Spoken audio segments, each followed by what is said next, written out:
Well, we're going to go ahead and get started here this morning.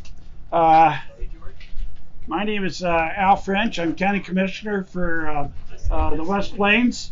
And I want to thank everybody for joining us out here. A lot of us never thought this day would come. And the congregation said amen. No. But, yeah, right.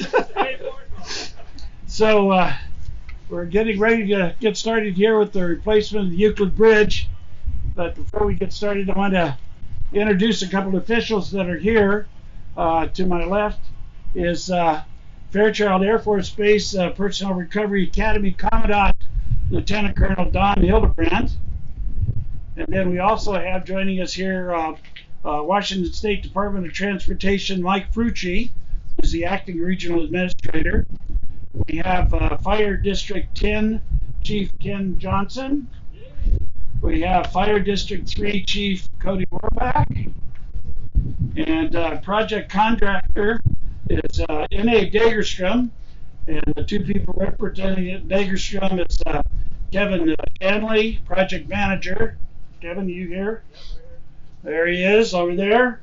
And then John Brainer, heavy civil engineer. John, are you here? He's in the back there. And then we have Spokane County Public Works Senior Director for Kyle Tuig and his staff. Kyle, right there. And then we also have Matt Zarecor, who's the county road engineer, and he'll also be sharing some description of the project as we're moving forward. So, you know, this project has not been easy. In fact, in my 13 years as a county commissioner, I can't remember a project that's been more challenging than this one. We've got a bridge in rural Washington that was owned by Burlington Northern, and when we started the conversation, Burlington Northern said, well, fine, we'll just tear it down, you don't need it anymore. And that's obviously not a solution that works for the neighborhood or for the county. So we entered into negotiations with Burlington Northern and finally convinced them that we needed this bridge back because it serves the community, it serves Fairchild, it's required for emergency services and stuff. And so they not only came to the table, but they also came to the table with $3 million to help rebuild the bridge. So I wanted to acknowledge the fact that they've been great partners. The local team has been good to work with, but you know, working with headquarters has been an interesting challenge. Probably one of the hardest challenges I've ever had to deal with. But the work to get this project done is the engineering is done. We've got a contractor on board.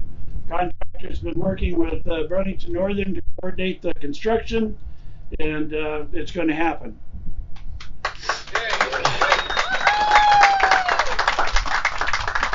If you decide that you want to continue to travel on Newkirk Road, that's up to you.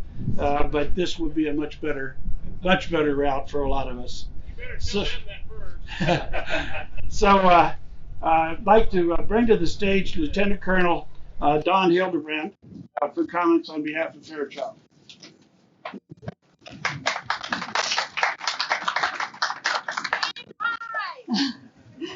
Thank you, Commissioner French, and thank you to all for coming out to celebrate this occasion. Thank you to Burlington Northern Santa Fe Railway and Spokane County for their collaboration and efforts towards this project. We are delighted with the start of the construction on the bridge and look forward to when it reopens to traffic. This effort yields a transit option for our personnel recovery training administered on behalf of the Joint Personnel Recovery Agency, delivered to joint military forces so that they may return with honor.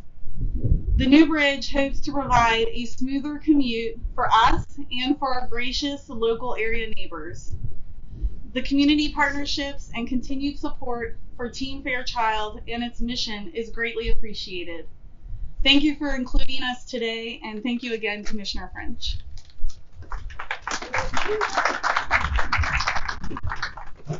So at this point, I'd like to bring to the stage Matt Zarecor, who's the county road engineer, and he'll describe a little bit about what you can expect to happen over. The contractor tells me 100 days of construction.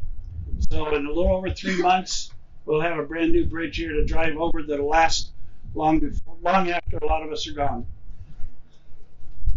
Hopefully, we can see what's coming from the other side.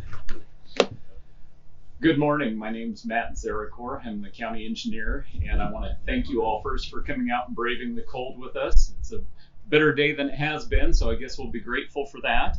And also like to take a minute and thank Commissioner French specifically for his efforts in getting this to fruition. It's been a long road, as we all know, and happy to finally be here. So thank you for that, and also thank you to Fairchild. Really appreciate their patience. They had a lot of folks that had to drive not such a great detour. Hard on them, hard on their cars, hard on the neighborhood. So happy to have the bridge finally coming around. Also thrilled to have Jagerstrom on board. They're very seasoned. They're great contractors. We've worked with them before, so excited to have this partnership and get this bridge going. They intend to start work March 13th, just around the corner. It's a 120-day contract, and they're telling us they think they'll be done in September. So before winter, we'll be on this bridge. Very excited about that. And the detour will quit getting beat up, and it'll be great. So appreciate all that. And just a little bit about the bridge itself. As you can see, the current bridge is not how we would normally build new bridges. It's timber construction, which we obviously don't do new ones of anymore.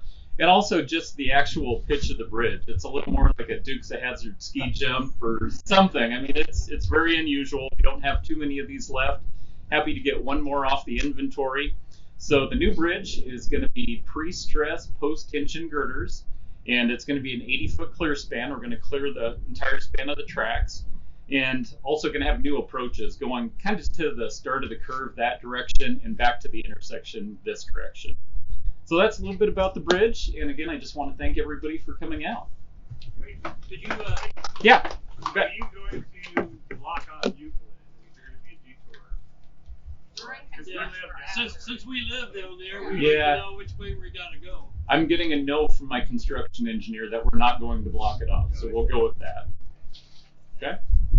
Any other questions? What George said, is the approach going to be lower so we won't be able to see oncoming traffic? What I'm hearing is we're going to catch before the new intersection, so there shouldn't be a change to the intersection with that. Okay. I think it means like we came across this bridge, we couldn't see that way. The approaches are going to be higher. Correct. A lot of what we're doing, the reason this approach goes so far back and we're building it that way is to bring it up to match the new bridge, so you won't have those sight distance issues. Be two-way traffic? Yeah, two-way traffic. Nope, not lane and a half anymore.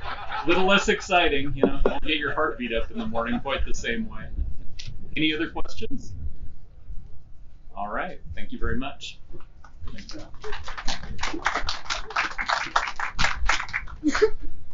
So next, I'd like to bring to the podium Fire District 10 Chief Ken Johnson.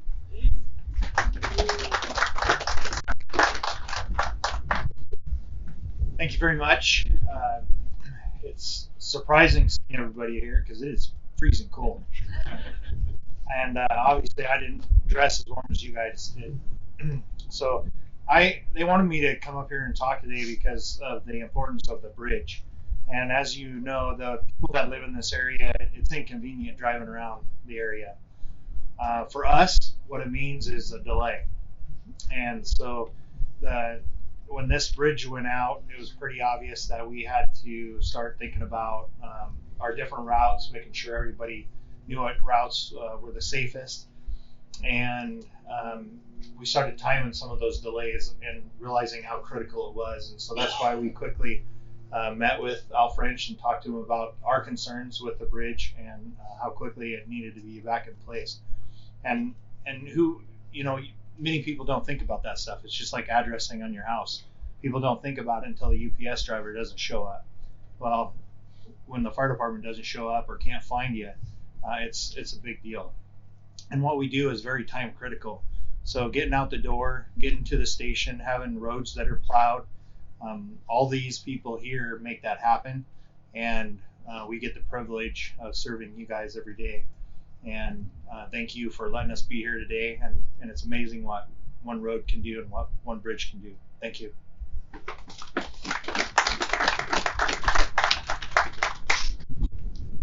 Thank you, Chief. So, once again, I wanted to say thank you to the local team for Burlington Northern for all the help that we got. We did have some good help from the local team, and without their help, this wouldn't be possible.